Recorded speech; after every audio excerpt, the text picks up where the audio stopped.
You're listening to Trek FM. This is Steve Sansweet of Rancho Obi-Wan, and you're listening to the 602 Club.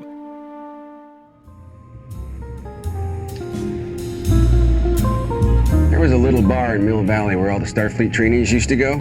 The 602 Club. You know it? I was there more times than I can remember.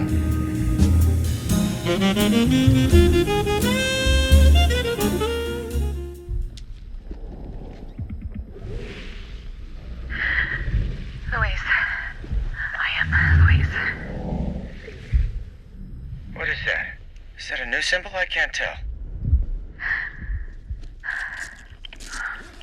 Dr. Banks? Hey, what are you doing? Yeah, I'm fine. Jane? They need to see me. Taking off her hat, Dr. Banks. Is she okay? The risk of contamination. They need to see me. Dr. Banks. She's walking towards the screen.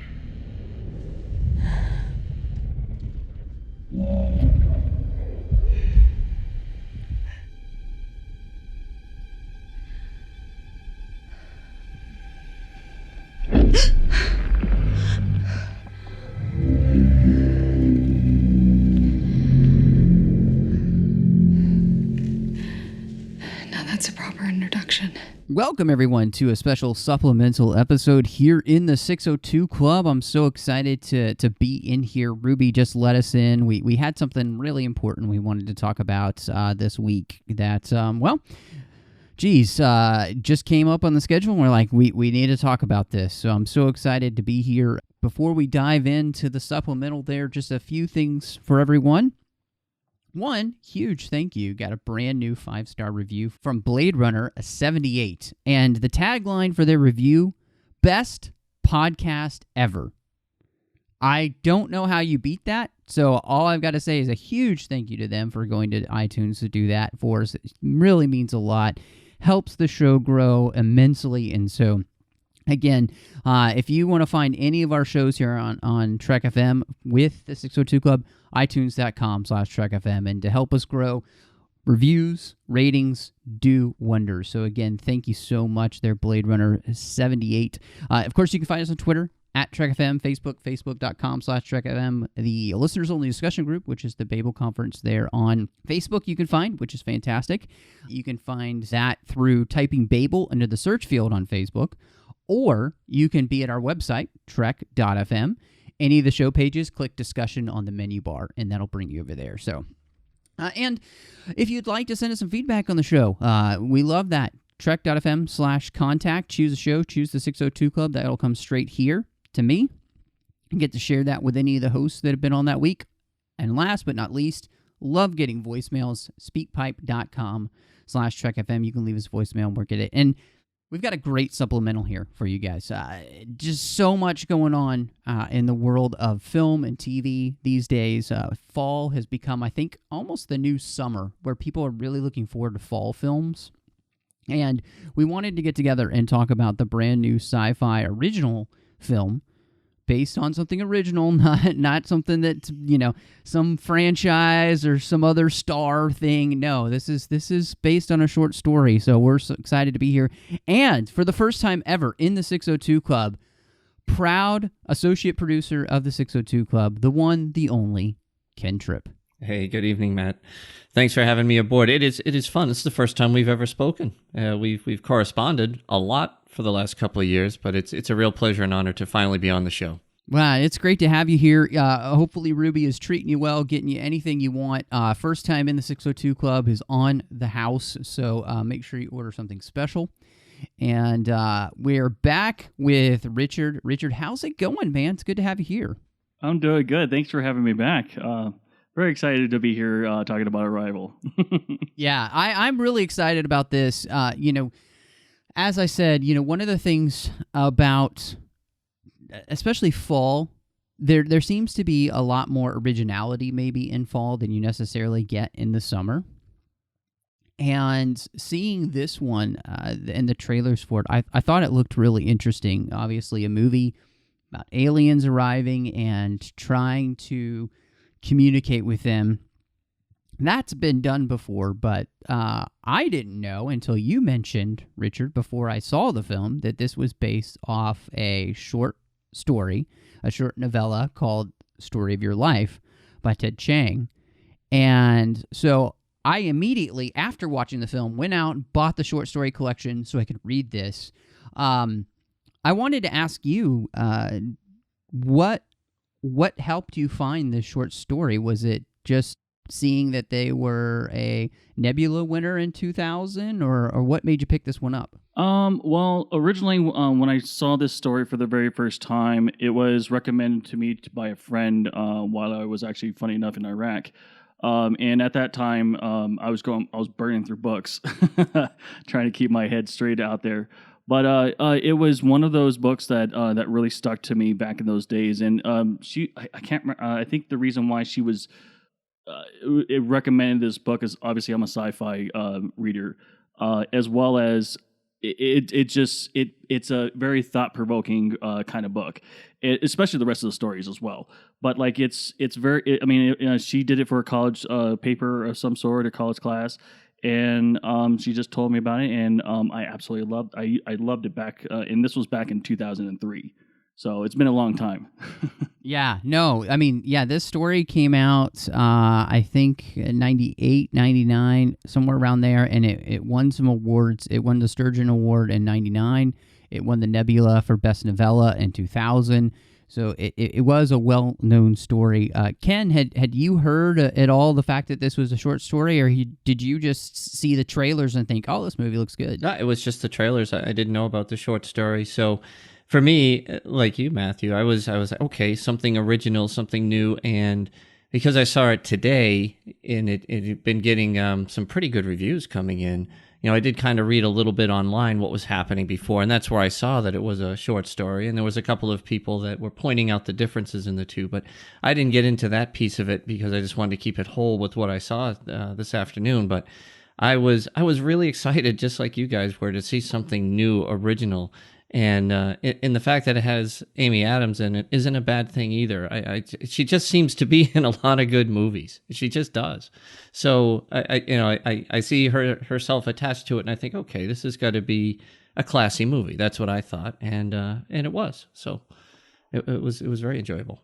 No, I'm right there with you. I think that was probably my original draw to the film. I'm a huge Amy Adams fan. I've seen a lot of her movies, and then, as you said, you know, just having this trailer feel like it was going to be a science fiction movie that just was more original but different, you know, and I hoped to. I mean, because, you know, we have done this before. The film is very similar to Contact, the Jodie Foster movie from years back there, based off the Carl Sagan book. But, you know, right up front, I'll be honest, I like this movie a lot better than I do Contact. Have either of you seen Contact? And oh, sure. Yeah, I've seen it a few times. It's been a while, but yeah. And I agree with your synopsis there. I think that the approach they took, it could, and I'm sure we'll get into this as we talk about the movie and we get more specifics into the plot line, but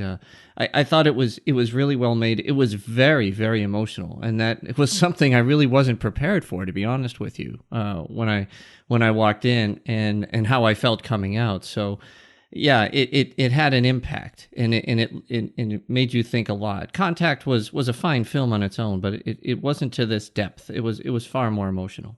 I want to get right into that, Ken, because I had that same exact experience with this movie. I was very emotional by the end of it.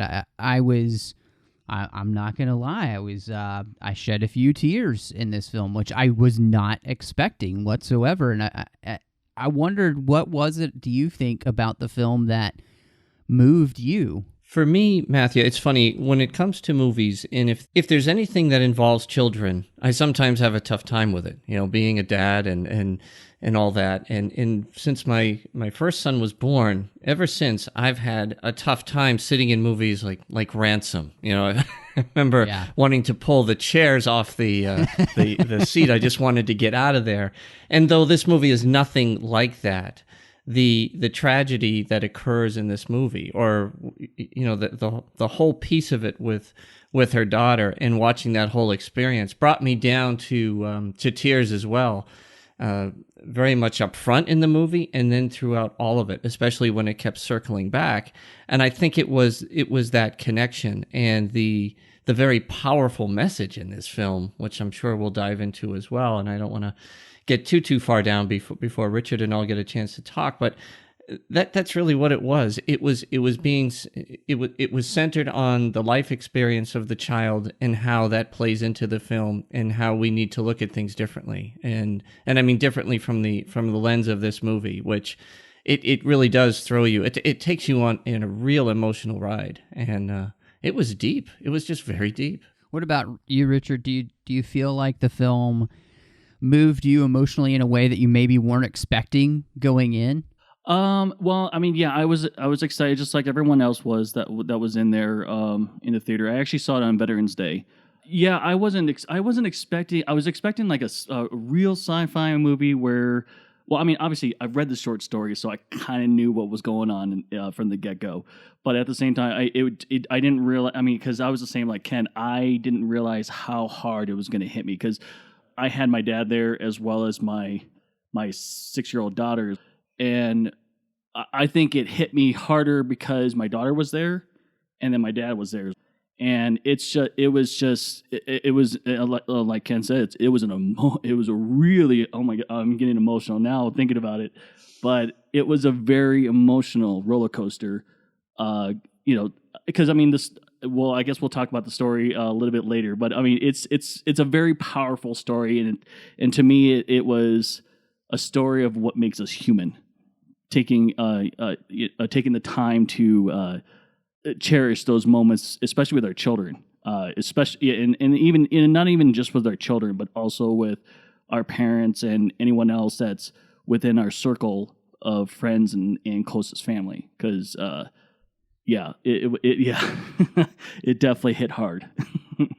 For me, the thing that I think the storyline, I'm not a parent, but the storyline between the daughter and her mother and everything that happens in that, I was very surprised where that story took that turn.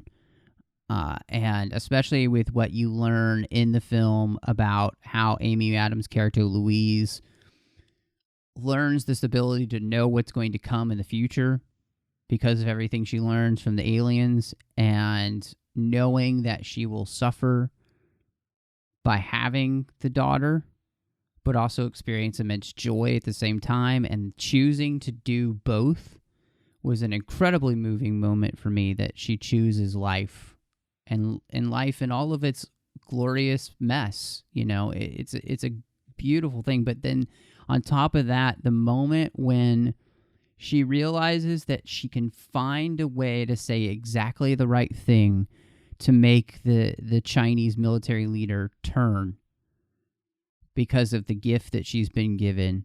That was the moment I think that I just kind of like the beauty of the way in which communication can bring people together if they know the right thing to say, and it was great. I was just not expecting to walk out of this movie and just be kind of in this emotional headspace and having, shed a few tears. Luckily, I'm sitting on the row by myself, and, but I'm not ashamed of it. I was shocked that it happened. So, and I think that's the hallmark of a truly great film, is that it reaches inside of you, pulls something out that you didn't expect to have pulled out of you. I think that's it exactly. We go to so many movies now, and the plot lines really don't change that much. You insert character A here with plot B here, and off you go, and it's very formulaic.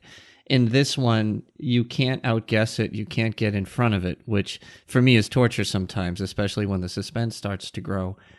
And there were aspects of it I was coming out saying, the movie played so well with just the connection between her and her daughter and the need to communicate that I often felt that they didn't need the whole tension build up with the military and all that, because I think the story could have been played a different way. If there was one thing that I was like, why are we doing this again with the military being short-sighted and people going a little crazy, and then of course the detonation of the bomb, that was very much like Contact, I thought. But the rest of it was so strong, it could have been its own movie on its own. And I know there has to be a tension that has to be set up. There has to be a risk, something in it. I think they could have come up with a different way to a degree.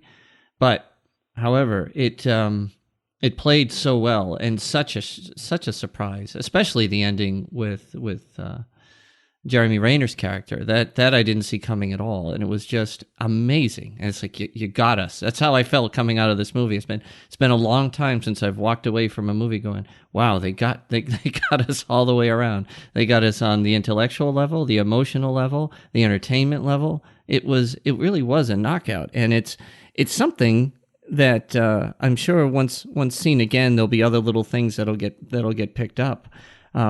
But the sad thing is, you'll never have that impact again, right? And you have to you walk out of a theater like that, like you were saying, Matthew, and your head is spinning. I was with my wife. We didn't say a word until we got out to the car, just because both of us were lost in thought. We're thinking about it, and then came the usual question.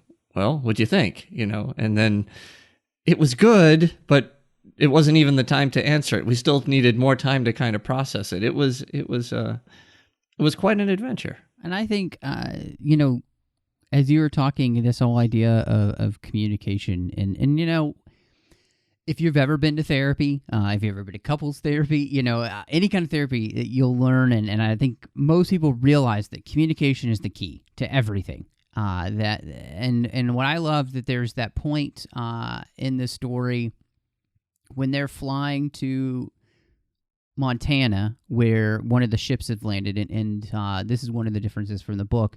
I think there's 120 ships in the book. There's only 12 in the movie, which I thought that was nice that they simplified it a little bit. So her and Jeremy Renner's character, he's the scientist, she's the linguist, and they're flying, and he's reading the chapter, the preface to her book, and the book starts with saying how that language is the foundation of society, all society, and everything flows from there. And they have this argument kind of throughout the movie of which one comes first. But I think the movie does a great job of showing just how important communication and language are to understanding everything. Because without language, you can't understand science to explain anything. And so really loved this because as you were talking, Ken, it was reminding me, that tension between the governments and the governments of the world, and between the aliens and trying to understand.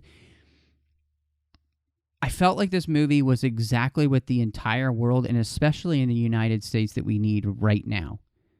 This idea of communication, being able to listen, to not be divided, because the more divided we are, the less we talk and the more dangerous it becomes. And I really loved the way that they came down to that language is a weapon and a tool at the same time. And how we use it is very important. Because like the Chinese government, as they're talking to their aliens, trying to learn to communicate with them, the way that they use language and the language that they use as they're teaching the aliens how to communicate with us, they start with a competitive language, understanding everything as in a game or a competition. And of course, on the other side, you have Amy Adams' character starting off with just trying to have understanding. I just thought that was so interesting, the idea of how we use language and like what that means. Because as they said, if you only use competitive language with somebody, it's basically like giving somebody a hammer, and then everything looks like a nail. This movie just was. It's so hard because it's so deep and there's so much to talk about in it. But I just felt like this is the film that we need at this moment. I couldn't agree with you more on that one. Yeah, I mean, especially with, like you said, in this day and age right now with the election and how really divided our country is right now. And this movie just personifies that whole that everyone's different and everyone sees it a different way, and we can definitely go one direction, thinking that we're all going the same direction, but the reality is that we're not. Especially when it comes to communicating with someone like an alien that doesn't even know us, especially our language. And and this movie is so powerful and it's so deep that I can't even explain it. I'm probably can't even explain this in this supplemental how deep this could go. He says to her, because it's in her book, language is the first weapon drawn in a conflict. And it was such a powerful thought, especially having, as we in America have just lived through an election, and a lot of places throughout the world have lived through tumultuous things, and watching how language is used as a weapon these days, especially with the way that we even just name things. Like, you put a label on something and somebody, and that changes your perception of them and gives you the freedom then, because you put a certain label on them, to treat them a certain way, and how dangerous that is. But that's because of the power that label through language gives you, or at least you feel like it does.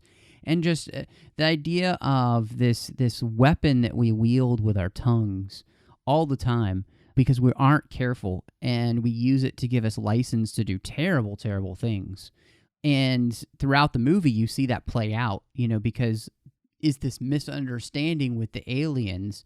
When they say weapon, we think of it as we think of it. Oh, that means something bad, something to hurt another. But for them, with naming weapon, it's like the ultimate tool.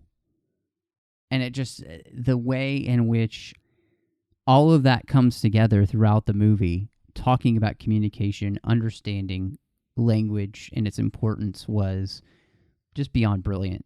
No, I agree. I think the at the beginning, you had a very optimistic, cooperative world. Everybody's up on the screen, everyone's sharing data, and then little by little, it starts to different events cut away at the trust, and their interpretations differ, and then it becomes a race, right? If there's the opportunity to get a quote-unquote weapon, well, then the Russians and the Chinese aren't gonna share what they're going after, and then the United States bugs out, and you see all the other nations trying to reach everyone on the screen, and one by one they're all cut off. And it's that journey roller coaster we take with this film, where gaining understanding is so key. And then, Matthew, I think to your point, when the different soldiers, and I don't know what it is about the discipline of the Army there, Richard, but listening to whatever he was watching on the internet, that call-in show, getting into his head that we need to strike first, and they don't belong here, and that incendiary language. And so you see people at the most basic kindness trying to reach out, trying to figure out, and then you see the opposite. You see the paranoia, and you see people that have power. And what I mean by that is not just power in the sense that they're leaders or anything, but they have a microphone, right? And what they're saying over the air is influencing people to do bad things, or to panic, to call out the National Guard, or you see all the looting. You see all these things going on, and the whole time, the aliens are doing absolutely nothing but floating there, trying to communicate. And the whole world is going in all these different directions, all made by interpretations, all made by communications, and nothing's really foundational, right? People are just losing it. They assume the worst, because people get in front of a microphone and start saying, you should be thinking about this, we should be striking now.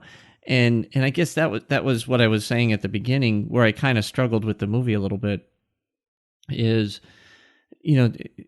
that always our first instinct, and why do we think that a race that can travel from wherever to get here would be vulnerable to us doing anything, good, bad, or indifferent, right? And that kind of gets to me a little bit. That's where I'm like, well, yeah, you can strike, but you're pretty much most likely sentencing the Earth to death. So why not be slow, be methodical, and try to get your arms around things? I understand that that's part of the movie to add to the tension, and there's only so much time and all these things. But I don't know about you guys, but in watching the whole movie, I never thought at any point that the aliens were a threat. I don't know why. Maybe it was just Amy Adams or the way things were communicating there. And I guess that also makes it frustrating when you're sitting there going, no, these they seem very benign. They do not seem like they're here to do bad things, because in theory they wouldn't even have to announce themselves to do bad things, right? Just like we see in a lot of sci-fi tropes. They come down, they sit, the signals are there, and then boom. Well, in this case, there was nothing going on. So I really take away though that those images of people talking in the news. They put up 1,000 different screens from broadcasters around the world and all the different perspectives, and it was absolutely amazing watching this whole thing go down and watching people interpret things they wanted to in a certain way, dictate how the world was going to go. And the aliens just floating there the whole time. To me, that was just something that struck me. I like what you're saying a lot, Ken, because I think that really leads to one of the things that I thought was so interesting in the movie, this whole idea of perception and reality, and that they're not always the same thing. Because especially even just with the way that the camera angles worked with the alien ship, the alien ship opens up at the bottom and allows you to come in every 18 hours. It's a straight shot all the way through to the top is what it looks like. You perceive it as being one way. But how you actually get there is that the gravity in their ship changes the perception to a different reality, which is that you can walk, almost like you're on land. Like instead of going up and down, it's like you're going horizontally. The perception doesn't match the reality. And that's the same thing of what you're talking about with all these different people saying all these different things about the aliens, making assumptions based off of things they don't know because they perceive it some way, but that doesn't necessarily make that reality. And the whole idea that the only way to really know is to find a way to communicate. And I thought that was a really important thing in the film. And again, what it's saying to us, I think today, that's so, so important. Your perception doesn't mean that it's actual reality, that it's truth. So what you think about a person, just because based on a couple of things that they may have done, might not be the reality. So I love that about this movie.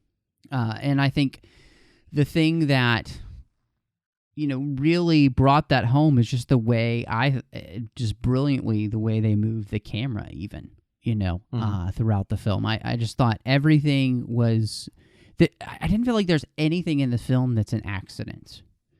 Like every frame, every scene, the way it's shot, it's all moving with the themes of the film. And I don't know, oh goodness. Whew, this movie, it just got me. It just got me.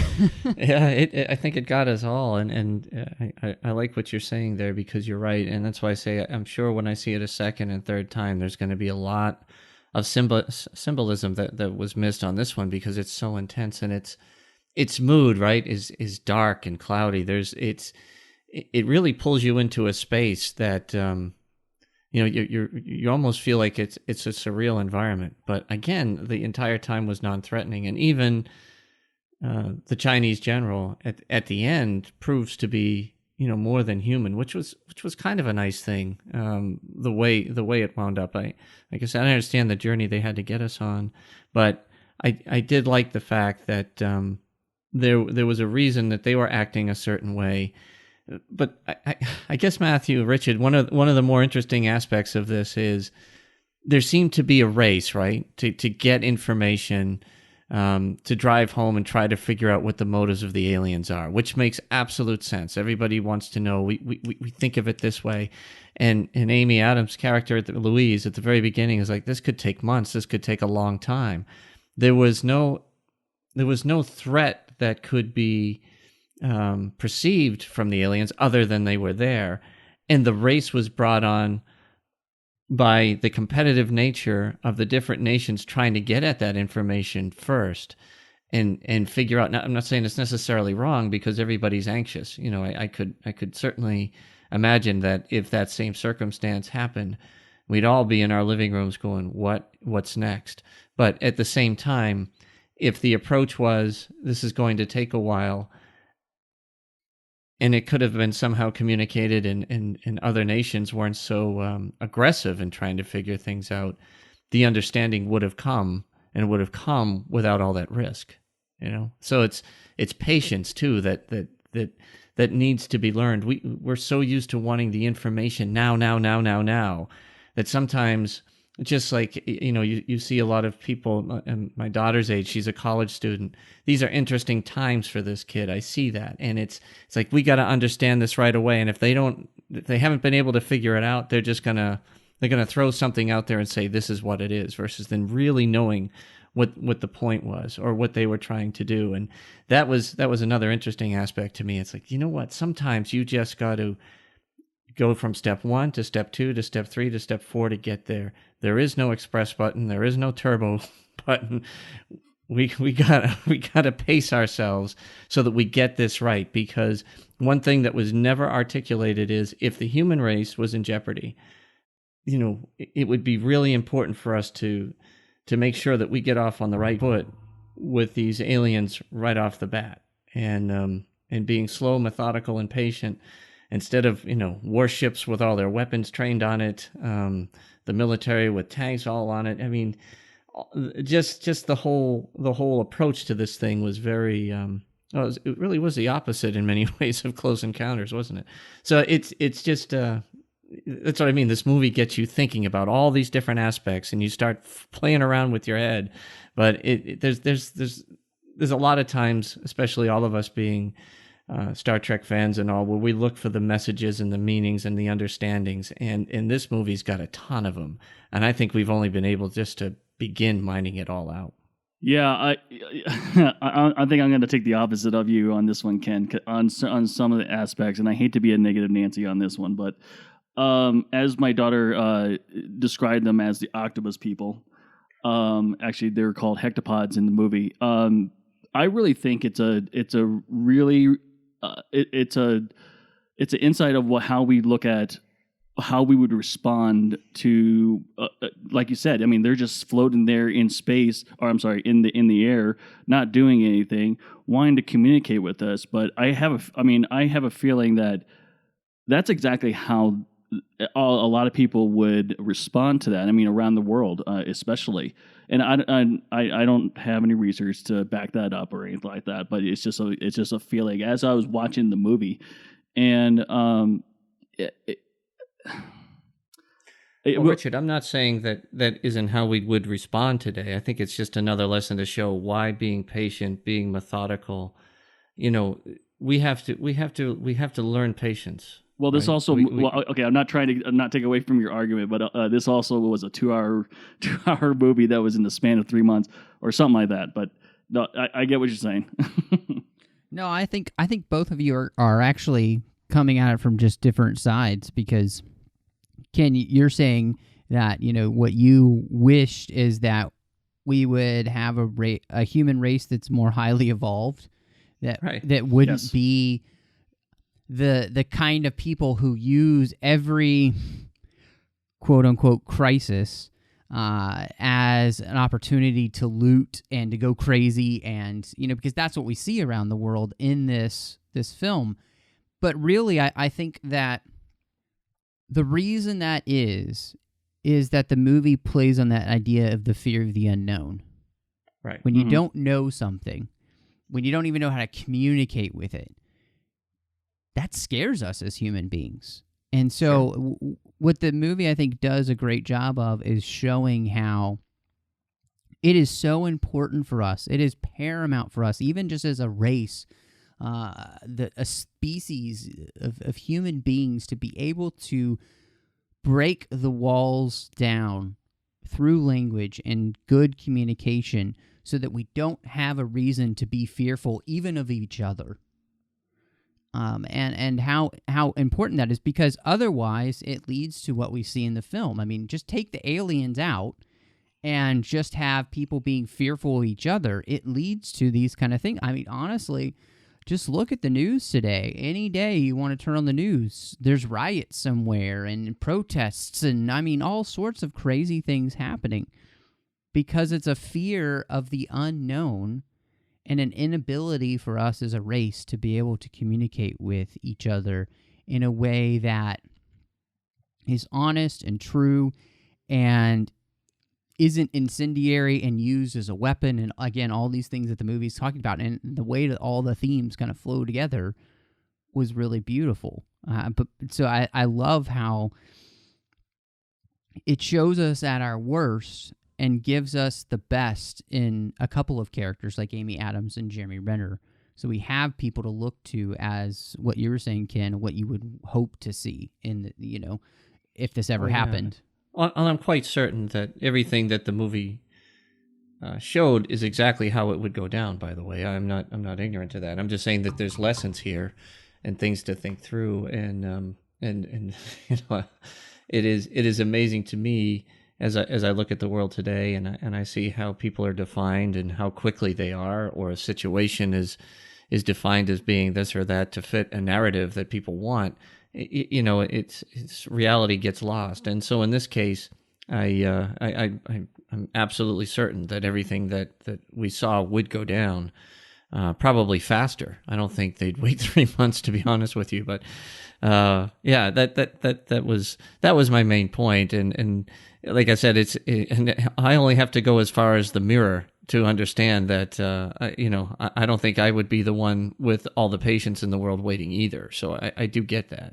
Did you guys, so in the film, this whole idea of what the aliens are here for and what they give us in the end is what they consider the ultimate weapon, but it's also the ultimate tool. Either of you catch the Star Trek connection here, maybe with Deep Space Nine? Oh, very much so, yeah. I think all three of us said the line before she said it, right? It's not linear. Mm-hmm. Before it was said, we said it. I know we did. So yeah, that the actually prophets. Was the prophets. That's right. Well, that was also one of the first things I said to my daughter after the movie was that there's a little bit of Star Trek in this, and then I went into Deep Space Nine. And, I got lost. So that was the very, very first thing I thought of was when they started talking about nonlinear time, and I'm like, oh my god, they took a page of from Deep Space Nine. What was so cool was watching the way in which, in Deep Space Nine, the prophets don't understand the idea of time. The hectopods do understand the idea of time, but their perception of it and the way in which their language works, it allows them to see all of these different points in time kind of simultaneously. And so they understand that time is linear, but they can see beyond the linear nature of it, which is such a mind-blowing, awesome sci-fi idea, because then you get into this whole thing about the question of what does that do to free will? And, is it all just determinism if you all know the future? And all of this stuff, and I just thought, wow, this is what sci-fi does best, because when you start down that road too, it also leads you to a lot of spiritual questions, not just physical and metaphysical questions. And so to me, this film has so much to say about it. I was just legitimately blown away when this became the revelation that their ultimate weapon is what I kind of termed time language. Like, by understanding their language, it opened up time so that your perception of reality was the truth of what is going to happen before. Past, present, and future are all open to you. And how does that change everything? Like it's just amazing. And I'll take it to its simplest form on this one, Matthew, and that is that when all of this becomes, when we become aware of what this is all about, and the fact that Hannah's life had meaning, it had a purpose, and that it wasn't Louise being selfish who gave birth to a child that she knew would have a syndrome or some disease or whatever it was. I don't think they actually described what it was. Yeah, it was. They didn't have to. Yeah, they didn't. Well, say, yeah, exactly. Yeah, it's just some sort of rare. Right. Something. So, but it almost sounded like, which caused this marriage to split up, because it obviously was something that was hidden from the father when they decided to have the baby, and he couldn't handle it emotionally, and got very, very angry. And I could completely understand all aspects of that story, and that's what made it so powerful. But for me, at the beginning of a film where you watch a child grow and then pass away, you're like, oh, this is going to be heavy, right? And you're hoping that the heaviest moments you just absorbed and that it was going to bring joy at the end. And while I wouldn't say it was joy and bliss, it completed the circle for me. And just like you were elaborating, Matthew, that just think about this. You take from point A to point B out of it, and it can go in all kinds of different directions. The one thing that I brought home, I guess, that I was the happiest about, was seeing Louise and I can't remember Jeremy Renner's character, Louise and Ian, come back together and look to start again, right? That was a whole renewal, unless we were looking at the past. I wasn't really sure there, but I think it was a new beginning for them. And then, that little girl's life, what it was, I don't know, it was 18 or 20 years or whatever it was, 16. They never really tell you. Mm-hmm. Brought I guess brought the security of the world with her, right? I mean, from her learnings with her, and it says right up front, you save humanity, the future. And yeah, it was a wild ride. It was really a wild ride. But for me, just that piece of it was like, thank you, because I would have had a tougher time walking out of that theater thinking that, the value of that life. And I'm not saying that it doesn't add a lot of value. It does. I'm not even saying what Louise did was wrong. I think what she did was right.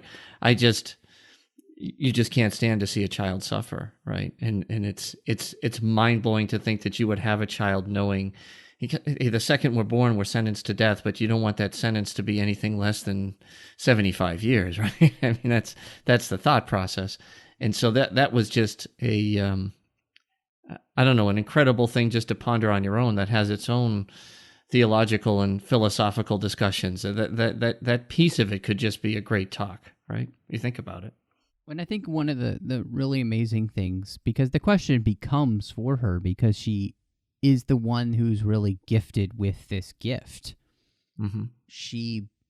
The time language begins to rewrite how she thinks and allows her to be able to perceive time, past, present, and future, and to be able to see things that others can't see.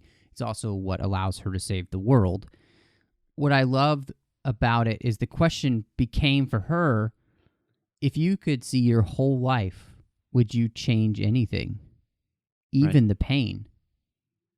And what she comes to, and this was something that they talked a little bit about in the book, and then in the movie, was the Freemat's principle of how light waves travel, and that they always choose the maximum or the minimum distance between 2 points to get somewhere. And so that the beauty of what she chooses with her daughter, Hannah, is that she is choosing the maximum amount of joy and the maximum amount of pain that anybody can suffer as a human being. Right. You will have the ultimate joy of having a child, but you will have the maximum pain of losing that child. She realizes that pain and joy come together because that's what it means to be human. She understands that human life. This is what I loved about the film, is I think it's so important for us as 21st century human beings to get this point. Life is pain and life is joy. You don't get one without the other. You can't have a life without having pain in it. And that pain is not unnecessary. It's not bad. It's formative. It's good because it also leads to maximum joy as well if we find a way to learn from it. And it's just glorious. What I love about this film to me is that it seems like an ultimate expression of the joy of life, of humanity, of what we have, what it is, what it isn't, and that life, no matter how bad or good, it just is, and it's important. And it's important that everybody get the opportunity to experience that.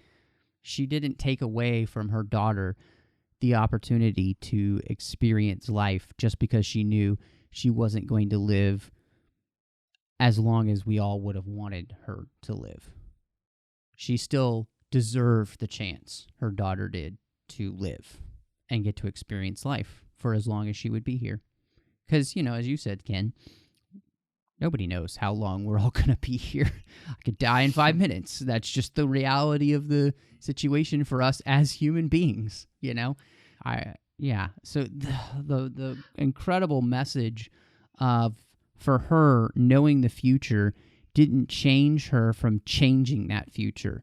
No, it actually helped her make that future want to come to happen. Because honestly, I think it's because she could see the joy and the pain and how they work together.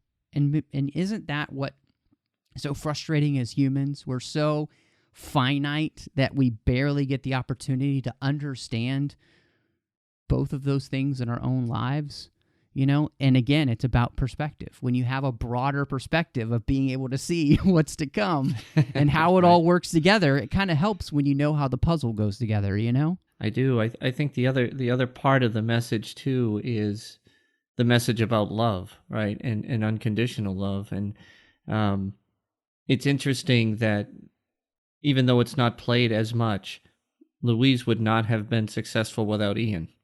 He was an integral part of pulling it all together. So it became this family dynamic with Louise, Hannah, and then Ian. Now, Ian's role was more technical, but he actually figured out the mapping.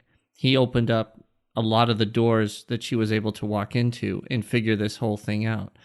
The thing is, during the whole movie, we just think he's a physicist, a scientist, and he is just driving at all this. We had no idea that that was her husband at one time and the father of Hannah. And I think that very end part to me was incredible. Just the hug at the end, right? And then when the movie slowly goes to dark and then it comes back and you see that silhouette outside, and it winds up being Ian. To me, it was just very, very powerful, and it was wonderful. I don't even know how to express it. It was just absolutely wonderful. It was just pure joy, pure love, all coming full circle, and they each dealt with the issue of Hannah in their own way, which very understandable. And then at the end, because they had a child, and they come together because of this circumstance, which was all predestined, it looks like, they save the world. And it's an amazing ride. And I think his piece of this, well underplayed, is integral and extraordinarily important. Wow. I feel like I'm in class right now, just listening to you guys talk. You guys have hit every point that I was actually even thinking about talking about this entire film.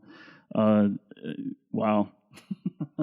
There is, and I want to mention it for everybody because I think there's a couple of books that have been really close to me in my life that have actually helped this play out and kind of understand this principle almost of like time and seeing time. And I recommend the short story. I think that's really good.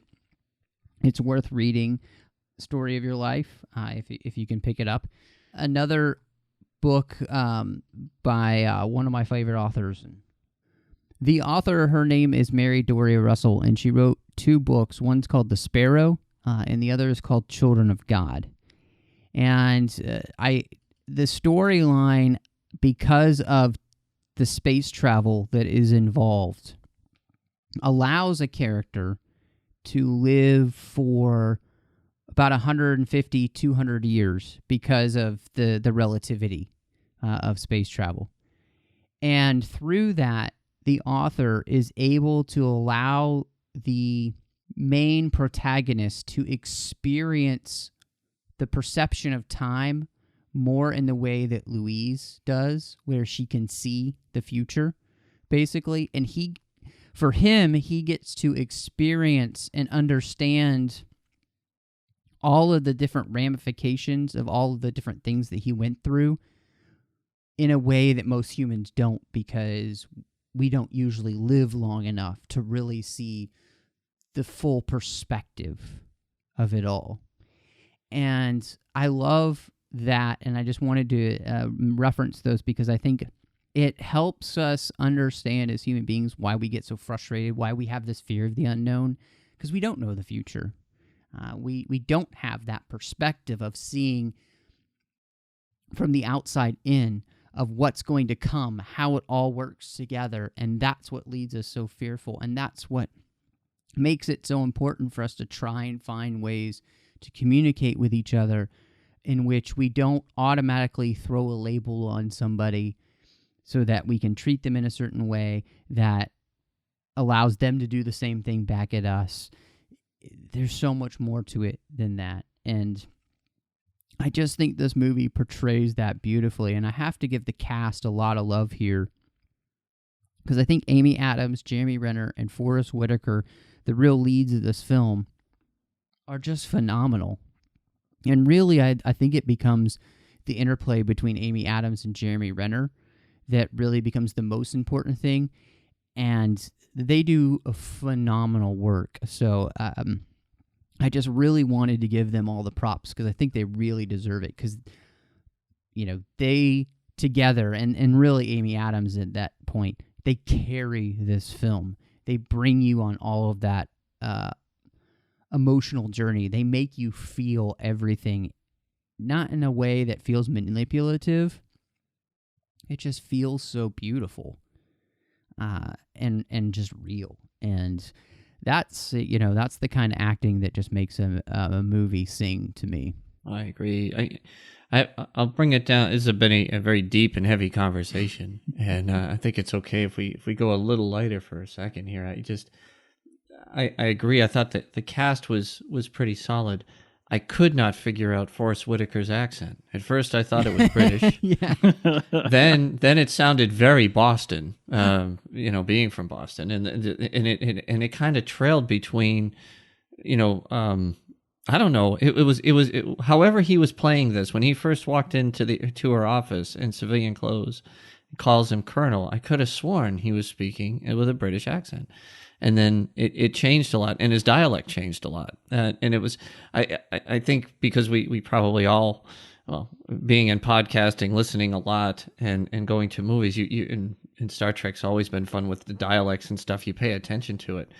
His was unique to say the least, and it floated all over the place. But it didn't diminish his role, but it did make me kind of go, what's going on? Where is he trying to take this character? Because he played it well, and you know, as he's been around, the first movie I remember him in was Fast Times at Ridgemont High. I think that had to be like 84 or 85, something like that. And you look at all this time that's gone by. You know, he's matured, and he looks great, and he played a solid officer, somebody who was both an advocate and a realist, trying to balance the pressures on both sides. He did a great job, but I just curious as to what you guys, you know, came up with your determination. It certainly wasn't Coloradan. I felt like it almost felt like a strange, like really odd Southern accent. Really? But that's how you kind of... yeah, but you're right. It was. I couldn't ever really figure out what the accent was that he was trying to do either. So I'm right there with you.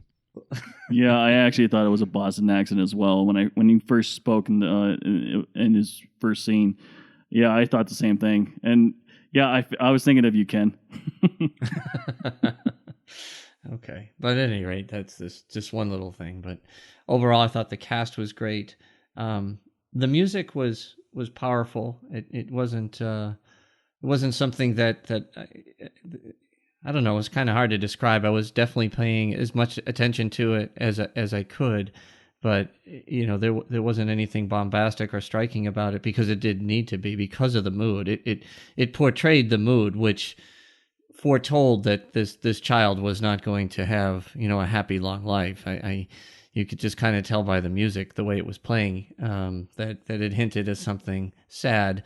And though the music was intense, it wasn't ominous, but it definitely added to the feel and the mood of the film. It was I thought all pieces, the cinematography, kind of the gray tones, the dark tones, the music, and then of course the brilliant acting really pulled it all together, and the special effects worked very, very well. It doesn't seem like this movie had a huge budget, but it to me it was technically very sound as well. Yeah, I'm in the same boat. Yeah, I absolutely love the music in this movie.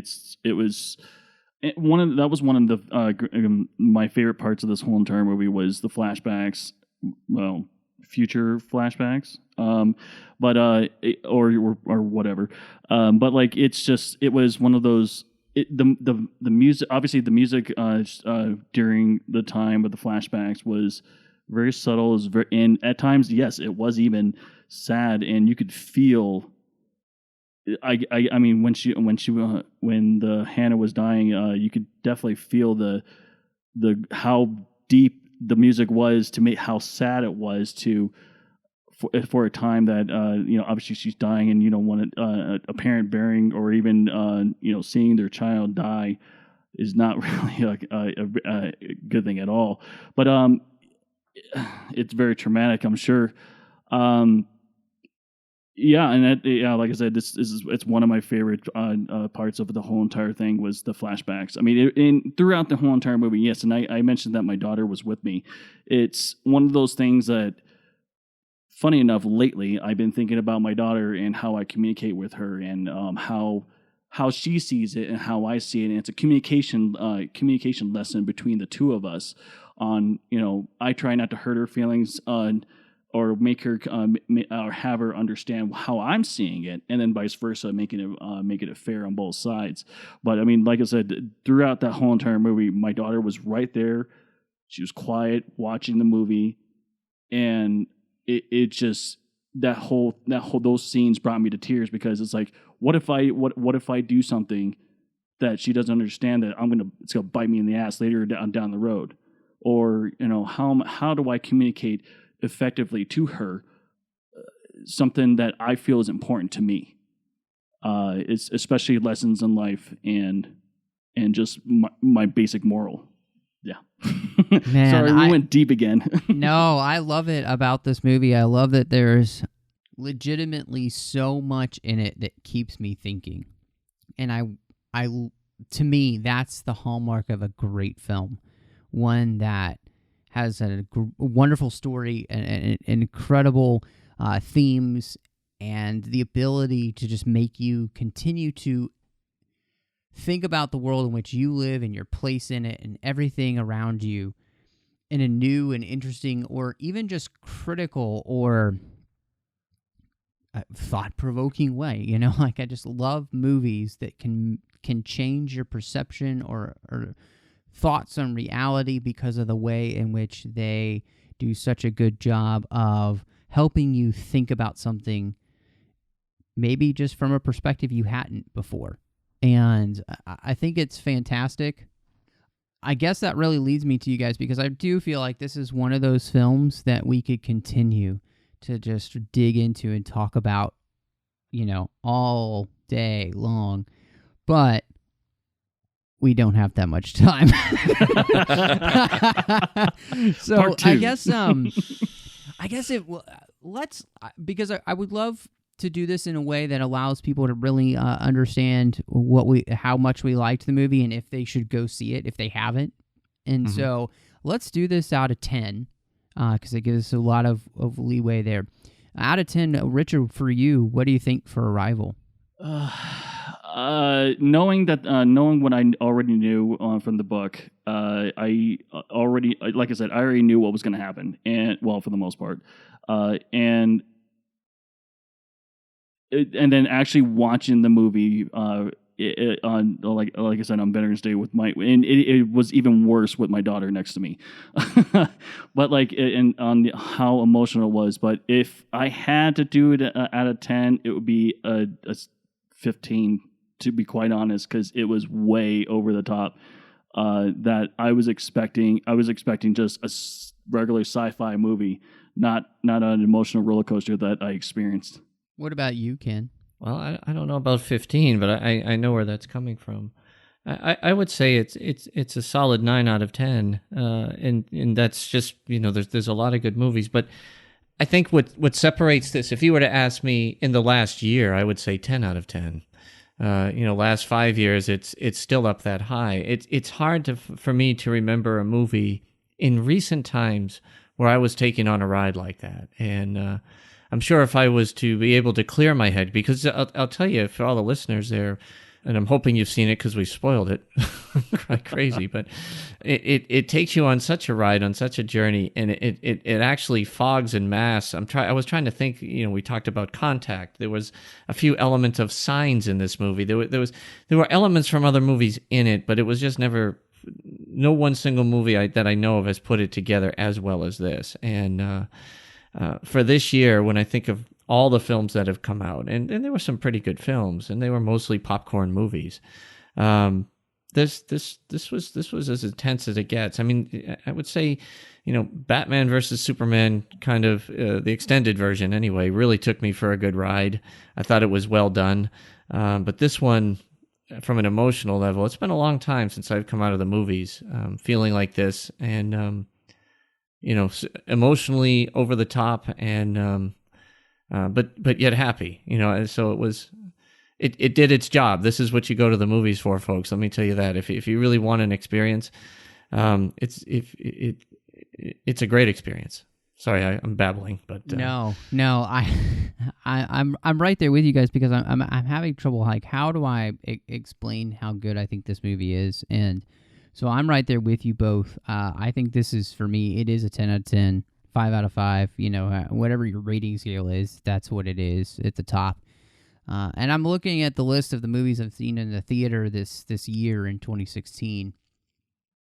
And I'll just put it in perspective for people. For me, this is the best movie that I have seen this year, followed closely, I think, by 13 Hours, which I thought was fantastic. Then you start to get into everything else, like you can. Batman v Superman, for me, and the extended version was incredible. We're talking about just the quality of the film and how much it made me think and everything about it. Arrival is the top movie for me right now in 2016. When I think of just the kind of film that you would expect to win some awards, or especially, I feel like this is definitely the best sci-fi movie I've seen this year, and so I expect this to win, Nebula Award for best film, sci-fi wise, that kind of stuff. So yeah, this is an incredible movie. If you haven't seen it, I really do encourage you, go find this film, go see it, share it with others. Bring. As Richard, you brought your daughter and your dad, and Ken, you shared it with your wife. Go share this with people that and allow it to open up the communication between you. That's right. You know what? Heck, go see it with somebody who's on the different side of the political aisle than you. So, I think that's the other thing, too. That's how powerful I think this movie is for all of us here.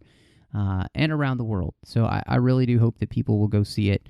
I'm so glad that we got to talk about this and share it with you. We've got amazing associate producers here on the show. One of them is sitting here with us, Ken Tripp and Davis Grace and Norman Lau. Thank you guys so much for supporting this show here, the 602 Club, as well as the network as a whole. Now, Trek FM is a big network. We have a lot of shows. We have so much going on. There's no way we can do this without the support of listeners just like Ken or Davis or Norman. Thank you guys so much. You can see what they did and go to patreon.com/trekfm.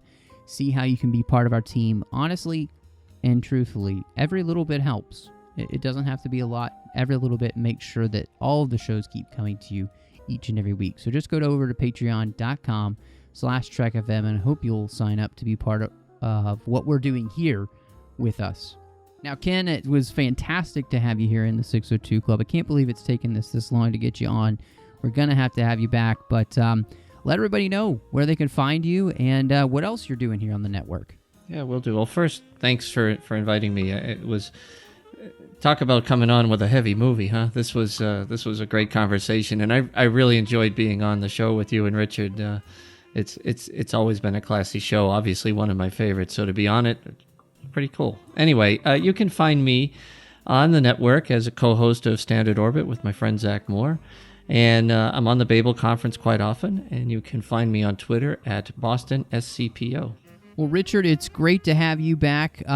Quick thing, I didn't even think to mention this. You know, my wife was in the Army. She's also still in the National Guard, so it bothers her when things aren't done correctly, like uniform-wise and that kind of stuff, military protocol. Anything jump out at you in this film, or did it look pretty clean? It was pretty clean until I saw different uniforms. Okay. Well, I mean, right now with the Army going to different uniforms as is, it's typical. You'll see, but going from what the veterans will see is Woodland BDU going into Army ACU, which is the Army combat uniform, and that's what bothered me the most. But yeah, I saw it too. Yeah, I always notice too if they're not if they're wearing their hats inside. Nope, Army people do not wear their hats inside unless they have a weapon. That's true. You're right. Mm-hmm. Yeah, Navy doesn't either. But one thing I'll point out that was kind of funny is the Chinese fleet was an American fleet with CGI Chinese flags. Yes, awesome. It was. That's right. Those were all American ships. I kind of got a kick out of that. But that's great. Well, there you go. Inside for you guys. Richard, where are you here on the network, and where can everybody find you online? Well, everyone can hear me on Earl Grey. I'm a co-host with Amy Nelson and Lee Hutchinson, launching soon. And they can find me on the Babel Conference. I pop in here and there, and on Twitter at xransom. Well, everybody can find me on Twitter at MattRushing02. You can also, of course, find me here on The Orb with Chris Jones doing Deep Space Nine all the time. We love talking Deep Space Nine. We hope to be back soon as Chris is recovering. So thank you so much for giving us the opportunity to allow him to recover the way that he needs to. I really appreciate that. But we hope to be back as soon as we can, God willing. So just keep praying that Chris gets better and we'll be able to come back and do shows for you guys. But I really just wanted to say a huge thank you to all of you who have allowed that to happen and understood health is more important than anything else. You can also find me on Literary Checks with Bruce and Dan, talking about the books and the comics of Star Trek, and of course also getting the opportunity to talk to the authors about those books. We have a blast over there. You can find the 602 Club, of course, and if you love Star Wars and just want all the Star Wars episodes of 602 Club, you can find that in Star Wars The 602 Club Collection. That's also on iTunes for you. And if you can't get enough in Star Wars, because I don't know who can't, you can find me on Aggressive Negotiations with John Mills, talking about something fun in Star Wars each and every week. That's over on thenerdparty.com, or of course you can find that on iTunes. Well, thank you, everyone, for joining us. And y'all come back now, you hear?